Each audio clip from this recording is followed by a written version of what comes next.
And we're on. Okay, this is Precalc video section 2.2, talking about polynomials and graphs of polynomials. So let's talk a little bit about polynomials. And no, polynomials are not birds that just skip breakfast. Think about it. A polynomial function is a function of the form f of x equals a sub n, x to the n plus a sub n minus 1. X then minus 1, a sub 2x squared plus a sub 1x plus a sub 0, blah, blah, blah, where a sub n is not equal to 0 for some n. Basically, let me say that's like the mathy way of writing it out. Basically, what it is, a polynomial is a bunch of number times x to a whole number power added or subtracted together. The degree of a polynomial is the largest exponent on the variable, and all of these exponents have to be whole numbers. And the leading coefficient is the number that's in front of the variable to the largest exponent. All right, let's talk about the graph of a polynomial. So the graph of a polynomial is continuous. This means if I sketch a graph, something like this could be representing a polynomial. Something like this is discontinuous. Or it's not continuous because there's a jump. So here it goes, jump.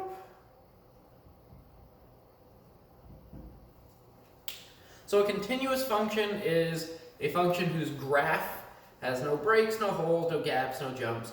Basically, you can draw it, you can sketch it without lifting your writing utensil off of your writing surface. Here, I'd have to go lift and back. Discontinuous, continuous, polynomial functions are all continuous. Something else about the graph for a polynomial is they are everywhere differentiable. You don't need to know that word. It just means in calculus you can take the derivative of them for any point that's on the polynomial. But basically what it means with respect to precalc is it's got nice, smooth corners. So it goes up, has a maximum, and goes down. It's not like this. It's not like boop, boop. Nothing like this. There are no V shapes. There's no sharp turns. The reason, basically here you could, any point on this graph, you could find the slope at that point. That's what you do in calculus. Here we go, oh yeah, it's nice and smooth. I mean, maybe not this, is like straight up and down. But smooth, smooth, smooth, smooth, smooth, yeah, I can find it. What's going on here? It like instantaneously changes direction. It doesn't approach a different slope value and then change. Like, I'm going negative, now I'm going positive. Here it's like positive, positive, positive, we're 0, and then negative, negative. So it'd be like flat at the top. So, no sharp points. That's what you need to know about polynomials. All right, monomials. A monomial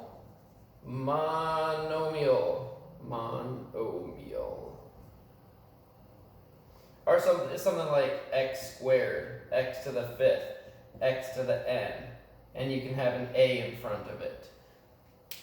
A monomial is a polynomial with one term, so there's nothing else added or subtracted to it. Like the number 1 could be a monomial. Just 1 times x to the 0. That works. Sorry, earlier I said whole numbers. Yeah, whole numbers. Yeah. Natural numbers are the ones that start 0. Yeah, I should know that.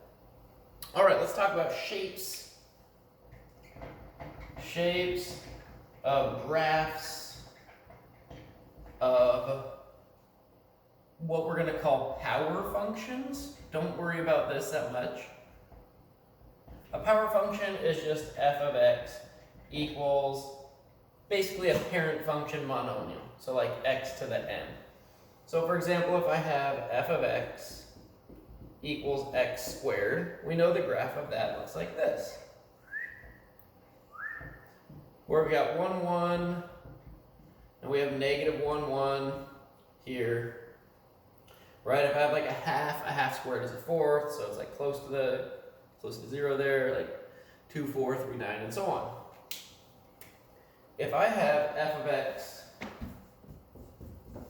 equals x to the third, right? We've talked about this graph, right? It looks like this on this side, looks like that on that side, because a positive number to the third power is positive, a negative number to the third power is negative. And once again, it's got 1, 1, and it's got negative 1 in this case. Now, if I look at f of x equals x to the fourth, this function, between negative 1 and 1, it's closer to 0. And sorry, that's my dog squeaking a squeaky toy. Emma, I'm making a video. Thanks. She might keep squeaking, sorry. It's just part of the fun. And then after we get past 1 and negative 1, it goes steeper than x squared. And the reason for this is, if I take a number like 2 and I take it to the fourth power, that's 16 instead of 4, right? 2 squared is 4, 2 to the fourth is 16. Now, if I take like a number like 1/2, 1/2 to the fourth is 1/16. Remember, 1 over big is small, and 1/2 squared is 1/4. That's why between negative 1 and 1, x squared is higher up and bigger than x to the fourth.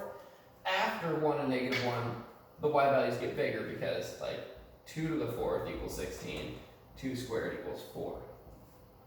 All right, likewise, if I have f of x equals x to the fifth, just regular power function x to the fifth, between negative 1 and 1, we're closer. Oh, no, we're closer to the x-axis. But then once we pass through 1, 1 and negative 1, 1, then we're steeper. And these are just sketches. But once again, like if I take 1/2 as an example, 1/2 to the third is 1/8. 1/2 to the fifth is 1 over 32, right? Whereas if I go 2 to the third, that's 8, but 2 to the fifth equals 32. So between negative 1 and 1 for numbers that are small, close to 0, bigger powers are closer to 0. Those answers are closer to 0 than smaller powers. Emma, don't eat that. Don't eat that. Sorry. As we go away from 1 and negative 1, right, like 2 to the third versus 2 to the fifth, 2 to the fifth is bigger. Okay, basically, yeah, that's good. All right, let's move on. So, let's talk a little bit about end behavior for polynomials. I'm going to keep these graphs up. So, end behavior is also referred to as like the right-hand behavior and the left-hand behavior in this book. It's a little bit different than what I'm used to seeing, but we'll go with it. So end behavior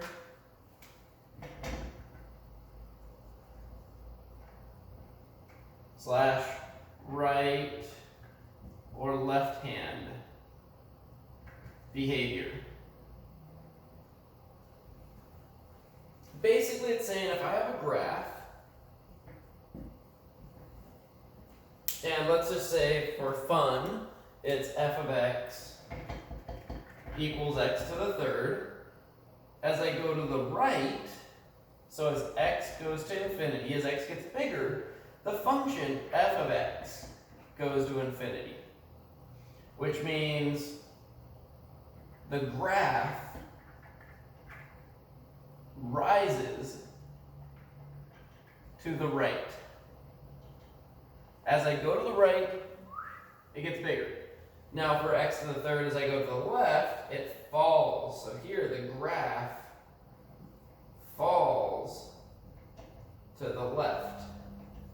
In other words, as I go left and left and left, negative, negative, negative on the x's, the further negative I go, the lower, the more negative my y values go. And I would write this as x goes to negative infinity, f of x goes to negative infinity.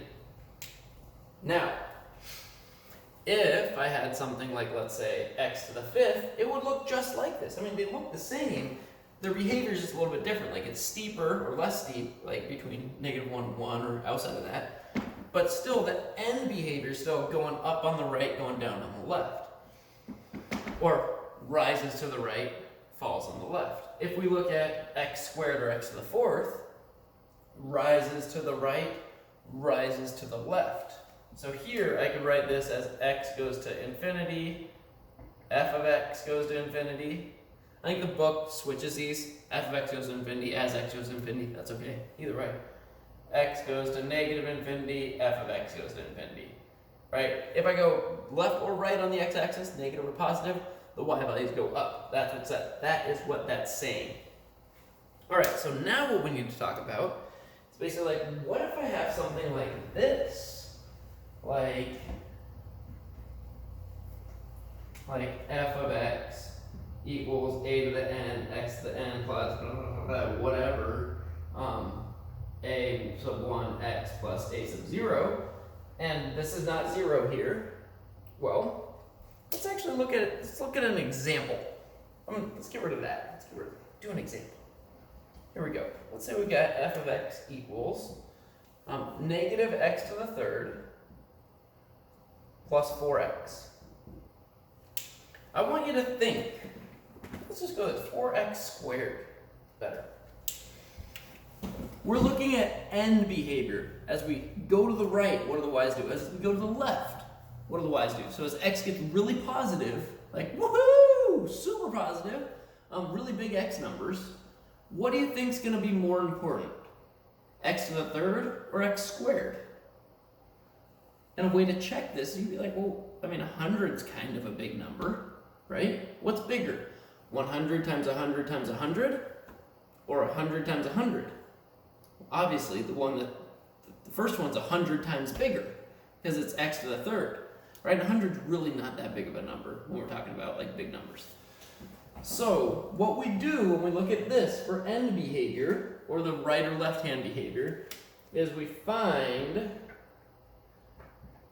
the term with the largest exponent on the variable, so on x. And in this case, it's x to the third. And as we get away from 0, as x either gets really, really large or x gets really, really negative, then this just takes over the function because it's so much larger. Like at 100, it's 100 times larger than x squared. Right? At 1 million, x to the third is 1,000,000 times larger than x squared. Right? Like, it's crazy. So we just care about that part. So now we look at this and we say, okay, what's the general end behavior of negative x to the third? Well, we know x to the third looks like this with this end behavior, right? It rises to the right and it falls to the left. But if we have this negative here, it's going to reflect. So it's going to fall to the right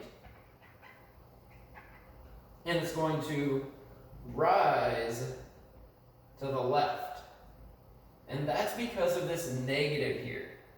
So what we need to look at, and I'm going to erase this here, is when we're looking at a polynomial, we need to see what term has the largest exponent on x, okay? And then the graph is going to look like that power function for its end behavior. So if it's x to the fifth, it's going to look like an x to the fifth, which is like an x to the third, but squished closer in the middle and steeper on the outsides. If it's like x to the fourth, it's going to look like this. So it's like a parabola, but it's squished more between -1 and 1 and steeper after 1 and -1. Okay, so we look and say, which term has the biggest exponent? And then what, is it positive or is it negative for a coefficient? If it's positive, it just looks like that power function, basically for end behavior.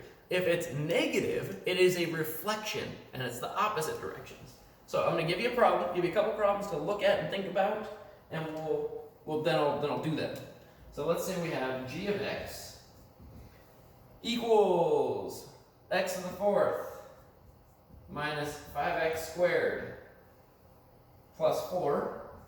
Tell me the general shape and the right or left hand behavior or the end behavior of that. Well, don't tell me, tell yourself, and then I'm going to go over it because you can't actually talk to me through YouTube because that's weird. That would be really weird if my phone just started talking to me right now. Well, I guess your device is talking to you through me. Here we go, 10x to the fifth minus x to the 6th. All right, we got those two. Try them, pause the video, do it, go. Hopefully paused. Now I'm gonna do them together. I don't have to worry about wait time because it's a video. All right. So what we're doing here is like, all right, which is the term with the biggest exponent? That's right here. 4 is larger than 2, 4 is larger than 0, because this is really like an x to the 0. So all right, cool, it's that, and then it's positive. So basically this graph is gonna look like x to the 4th on the outside. There's gonna be some weird stuff going on in the middle, which is fine. I mean, really it's gonna be like x squared minus 4 times x squared minus 1. We're gonna get some zeros in there. And like,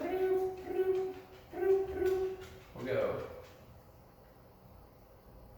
like that. That's really what it's gonna kind of look like. We'll talk about how I found that out later. But on the outsides, as I go to the left, it rises to the left and it falls. That's the right. Oh my goodness.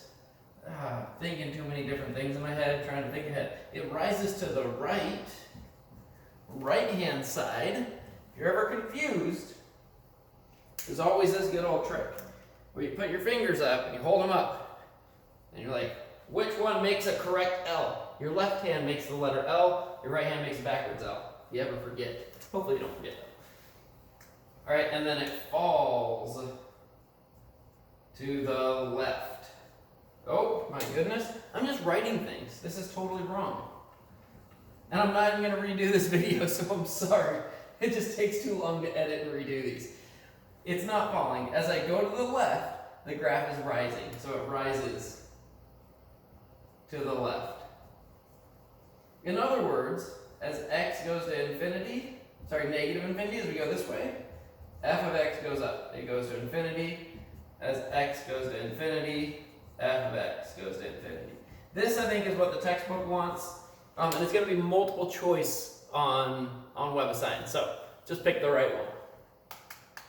All right, that's that one. Now let's look at h of x. Hopefully I get this right without totally goofing it up. Here we go.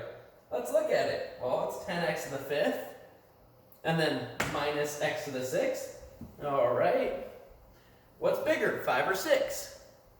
6. So this is what we care about. With respect to end behavior, we care about that.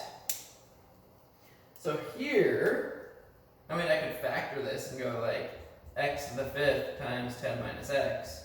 And I could find my zeros. I got a 0 here at 0. I got a 0 here at 10. And the end behavior says this graph is going to look like this, basically. It's going to resemble an x to the 6th, which is going to resemble an x to the 4th or an x squared, but it's going to be flatter in the middle and steeper on the outsides. And by outsides and middle, I mean between -1 and 1. Okay, so what happens with this graph is it's going to look something like this. We go.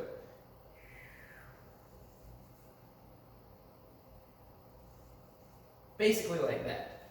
Why do I know it's going down? I know it's going down instead of up because of this negative in front of the x to the 6th. And I'm using this x to the 6th, which is an even power, so it's going to be or. So here it falls on both sides. It falls to the right, and it falls to the left. We'll get more into this notation later. This is all you need to know. Does it rise or does it fall? I just got frazzled here, so I should start writing things, so I apologize for that. Okay. So the big idea here is you identify what's the biggest exponent. That part takes over your end behavior. And then, so if it's an odd power, your graph's going to look like this, where it's like this. Rising on the right, falling on the left. It's odd. But if it's a negative number in front of it, it swaps. And if it's an even power, it's like this, rising on the right, rising on the left. And if it's got a negative coefficient, it's going to be the other direction. Woo! Okay, let's try something else. Here we go. Here's a little bit of notes that I'm going to write them up, and hopefully you'll copy them down.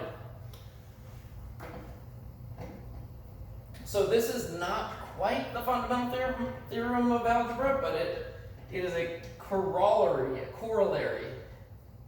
I like corollary because my proofs teacher was British. All right, so a polynomial function of degree n, so a polynomial of degree n, so n is the largest exponent, has at most n real zeros. It has exactly n complex zeros, but we'll talk about that later. Right now, we're just looking at real number zeros. All right, so what are zeros of polynomials? Zeros of polynomials, what is a zero? A zero, so zeros of a function, I'm just reading this, are the x values for which the function is zero. Are the x values for which the function is zero. They correspond to the x-intercepts and the solutions to when that function equals zero. Now a graph, here's another corollary. This is a corollary to this one. The graph of f, where f is up here, polynomial f, has at most n minus 1 turning points, where the turning points are like the maxima or minima. So if I have something like this, that's a turning point, that's a turning point. A turning point is when you go from increasing to decreasing, or decreasing to increasing, where it turns. Okay, more notes. I should have just typed these out and put it in a document for you to type out. But hopefully this helps you learn with me writing it too, and you hopefully writing it as well. All right, f is a polynomial function when a is a real number, so f is a polynomial, and a is a real number.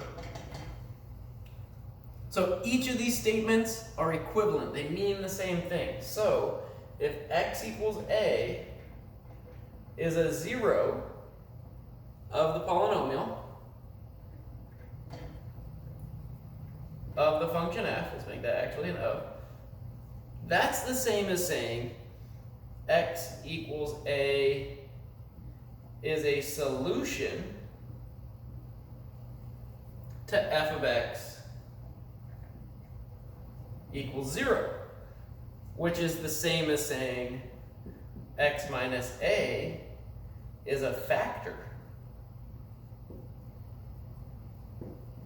of f, of the polynomial f of x, and fourth, a comma 0 is an x-intercept of the function f, of the graph of f. Not the perfect way to actually write these out, but basically if a number is a 0, it's also a solution to the equation when it's equal to 0. It's also, it's opposite, so x minus that number is a factor for that polynomial, and it corresponds to the one of the x-intercepts on the graph.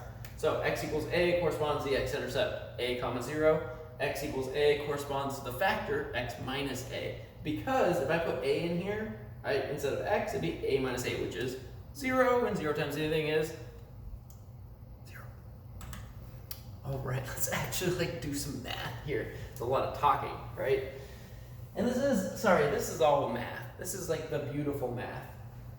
Not that the stuff we're doing isn't beautiful as well, but I truly believe that numbers are really just an application of mathematics. That's not just that, I don't just believe that, that's actually true. But we're gonna go from here. I'm gonna stop talking about that. We're gonna talk about this problem. So we have f of x equals negative 2x to the fourth plus 2x squared. And we want to find the real zeros. So find real zeros. And then we can use this to kind of sketch a graph as well. So what we're going to do is we're going to factor. And look at this. What do those things have in common? Well, they each have a 2. And they each have an x squared. X to the fourth has an x squared in it. So I'm going to factor out a negative 2 and an x squared.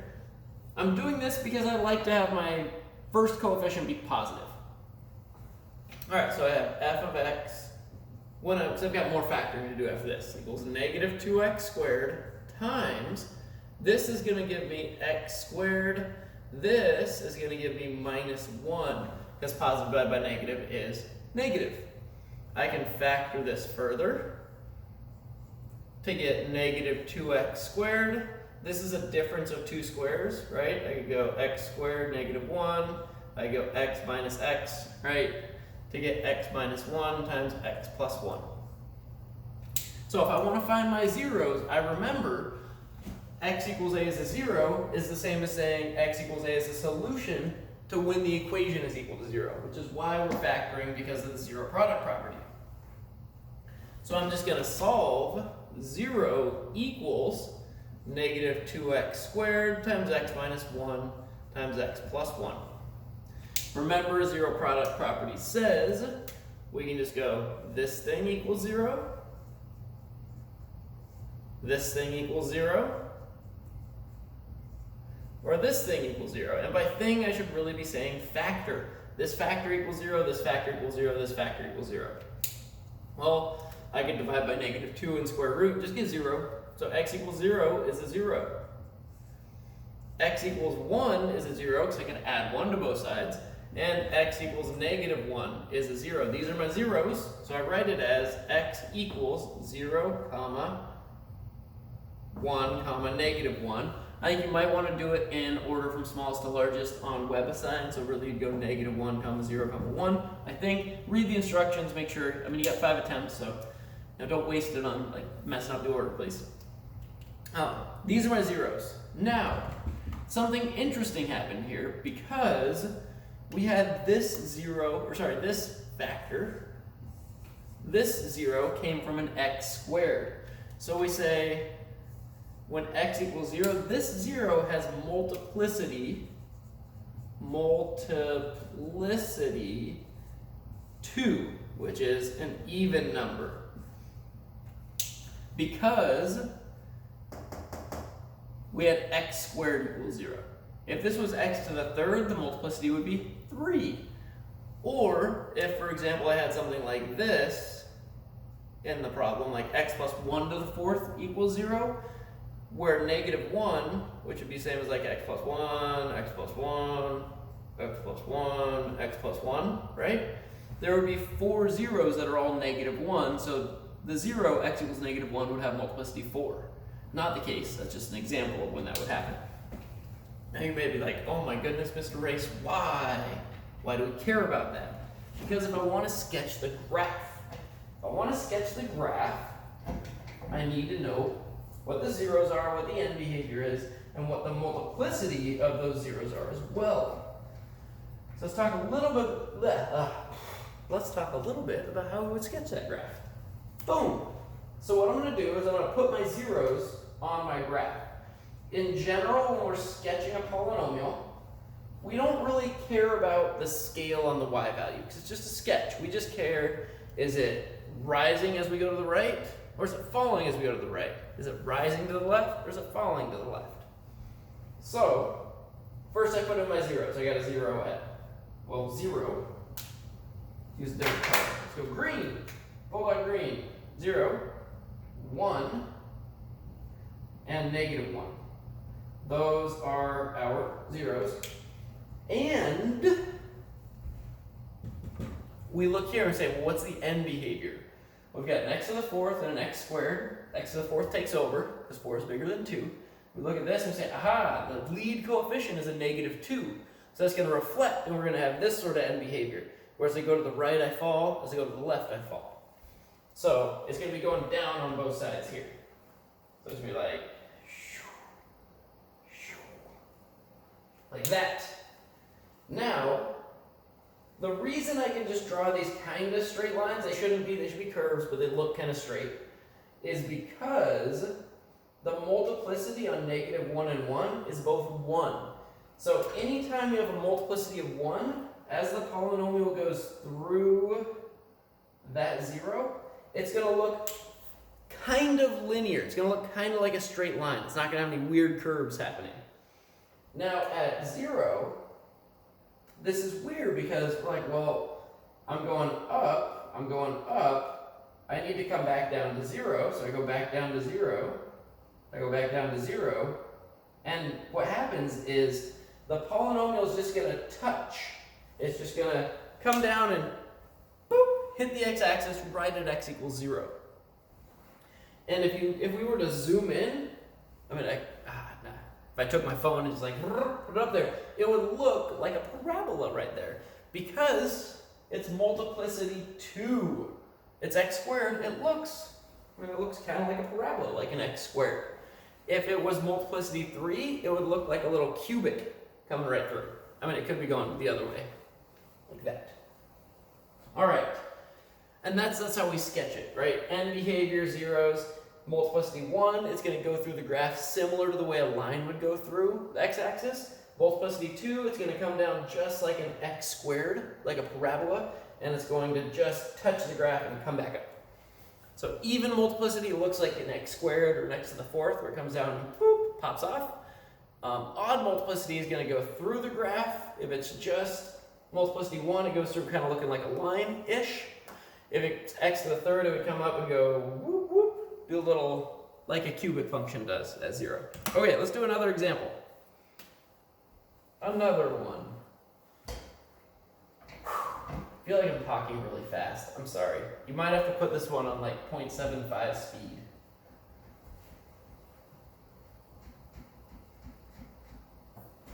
All right. So we have f of x equals -x to the 5th plus 5x to the 4th minus 6x to the 3rd. All right. We want to find the zeros, state the end behavior, sketch the graph. We're going to do it all. So we want zeros. I want to say here, zeros, end behavior, which is the